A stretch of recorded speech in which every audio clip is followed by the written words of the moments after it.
think that's why BJ is going to do good. Really, I truly believe. I'm hoping because he changed camp. I think a talent like BJ in his training in Hawaii, he kind of dictates whatever he wants to do. He's so talented. He schools people around, and that's why when you put people like that under pressure, they get tired because they never experienced that in the ring because he's so way ahead above of everybody else. So if they want to do extra 3 rounds with him, and he doesn't want to do it, he's going, I'm not going to do it. I think it's a bad you can't pull matchup. that trick at Greg Winklejohn, and there he's got all these guys gunning for him. It's a legend. I mean, I can only imagine the sparring sessions they have going on. I think it's going to do really well for him. Now, his opponent, Rodriguez, is really good. Because BJ we've been in that conflict Joe, the whole time. Honestly, I mean, he's a Hall of Famer. He's done everything. We saw against Frankie Edgar. What is it? We talked about on our podcast. The last win was Matt Hughes, 2010. Why do you think he's still fighting? Well, he probably feels like he didn't do it right. He probably feels like the fights he took with Frankie, where he had that really bizarre stand-up stance. That was the weirdest thing, the tallest guy I've ever seen. He decided that he was going to fight that way because it was more efficient and that it didn't use as much energy as like widening his stance. And I think a lot of his career, he was concerned with losing his energy in the ring. A lot of his career, he's worried about gassing out. So then he went with Marv Marinovich, right? So he does these 2 camps with Marv Marinovich.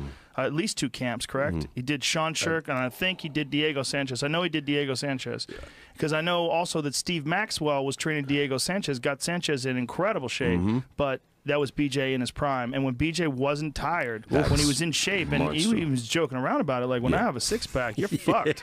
Oh, man, he took him down. What was it? He was just a different animal back then, but it was only sustainable for like a few fights. I think, like, with BJ, it was, for whatever reason, it was hard for him to get totally motivated to get into that kind of shape again. And when he described it, it sounded hellacious. Like he couldn't hold his daughter, literally so tired after working out that he couldn't even hold his kid. And they have a very specific training philosophy, too. The Marinoviches and in a lot of ways, some of the guys that, like Nick Curson, who trains under his philosophy in Speed of Sport in California, they want strength and conditioning to be priority number 1. You already know how to fight. I love that. Yeah, and the idea is, like, you already know how to fight. Well, so since you already know how to fight, you should just work on having the most incredible aerobic threshold. That goes back to Frank and plyometrics, Tito Ortiz. Well, but even Frank with why am I?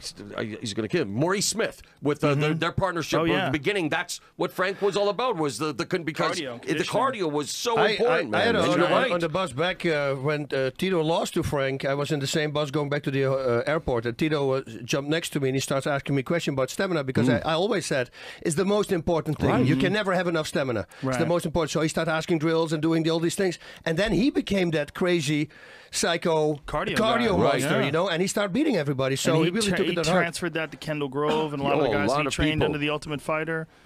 Kendall came out of that show, and that's what he told me. He's like, it's all cardio, man. Everything is about cardio. But again, cardio also.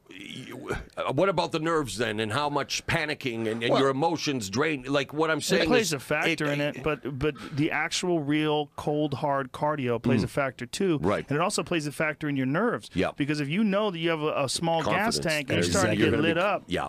And especially when you walk to the ring, did I train hard enough? If you know that you can really go, after workout, I would do 7 6-minute rounds in the Thai pads, full blast. That's like 42 minutes. Wow.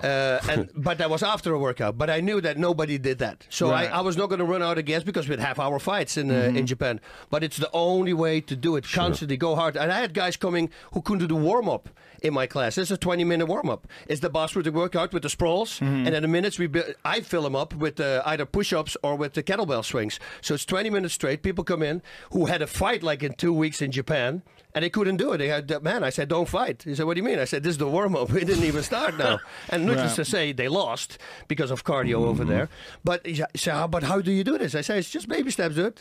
You just get to yourself to the point where you can get through that entire warm-up, full clip, and then just train keep doing hard. it. Yeah, just keep doing it. Who do you think's best conditioned athlete right now in MMA, or what are names that come to mind? Velasquez right away, I would think, right, Kane? And, he's a freak. He's a freak. I mean, there's a lot of really good guys now. Mighty Mouse is never tired. Right? He's never tired, but he's also so efficient. Yeah. You could also say the same thing about Cody and Dominic. Yeah, I was going to say that was an amazing war for 25 minutes. No, you're right. There's a lot. Well, it's becoming a bigger and bigger factor. That's what I said in the opening. In the early days, it was only the WC guys because there were the lighter guys. guys, but now everybody. Well, the heavyweights, it was the frustrated me the most. Yeah. If a guy comes in with no cardio for 3 rounds, like, are you serious? It's like bringing a half a can of paint. If you're a painter, you do the door half. Yeah, that's the only thing I have. It's the same thing. But of course, your job. Well, Diaz too, right? The Diaz boys, Nick and Nate have always. I mean, when you think of the triathlons. Do you know that he swam back from Alcatraz 5 times now? He's done it 5 times now. He corrected me. Well, I said on the podcast twice. He could be locked up one time there, and said 5 times. Like, what in the fuck, He's coming man? back. What's he? Is he coming back soon? He'll come back. Someone gives him a world title fight or a bunch of money. Yeah. Look, I thought, like, do you know how crazy it would be if Connor fought Nick next? Oh, now you say something. You know? Good speaking, brothers. I like that. You know, but they're already saying that Connor, he shouldn't have fought Nate because Nate was too big for him. But Nate is a 155er, man. Yeah. That's a fight that's going to happen again if Connor stays the 155-pound champ. It's going to happen again. It has to. Yeah, 100% agree. Do you remember Diaz and Daly? Fuck yeah. Of course. But what a first. Yeah, we're talking about it on the way over. Yeah, sitting there. I mean, just calling him like twice. He was knocked down twice. Came back and stopped him with 3 seconds left. I mean, his recovery's always been fantastic. Man. That stamina. Yeah. What about the Gogoplata and Gomi and then the freaking THC? Why did they test for that? Well, we don't want to get into that now, I'm sure. Why does the Nevada State Athletic Commission test for THC? Why is life test for everybody? It used to be illegal. Come on, medicinal, my friend.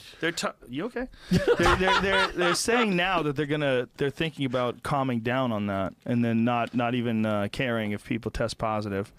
Well, I hope so. Which would be a good thing because the way the levels show in your skin and the way it stays in your fat, like if you got high the night before a fight, you're not going to feel it during the fight. You're just not. But if it's an edible, it will maybe, show up. Maybe. Yeah, but you'd have to really get fucked up and over. You'll probably get no sleep. You got to be Joey Diaz on his podcast. I have not ever seen anybody. One of those gummy bears was like 1,200 milligrams. I think he ate 8. Wow. That's so insane. It's like that writer from the New York newspaper went to Denver and did a piece, and she ate a whole chocolate bar. I guess it was like 8 different doses or how many different doses, and wrote about her paranoia. Her. Yeah, you should be paranoid. Yeah. You're a little flesh bag on a planet. I had my dog one time. Clinging to a planet. It's hurling through infinity. You should be nervous as fuck. Everywhere you go, a rock could fly out of the sky and kill you. I made some cookies. This is 10 years back, and I crack one because they're heavy cookies. And while I'm eating, a little crumble falls on the ground, and I see the dog right away running over, and I want to stop it, and I go, let the dog relax. But a little tiny bit, right?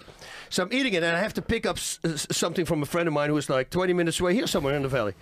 I go pick it up. I'm back in the car, and as soon as I'm in the car, I start driving, and it hits me, so I'm going to hit. And within 2 minutes, I get a phone call from my wife. What did you do to the dog?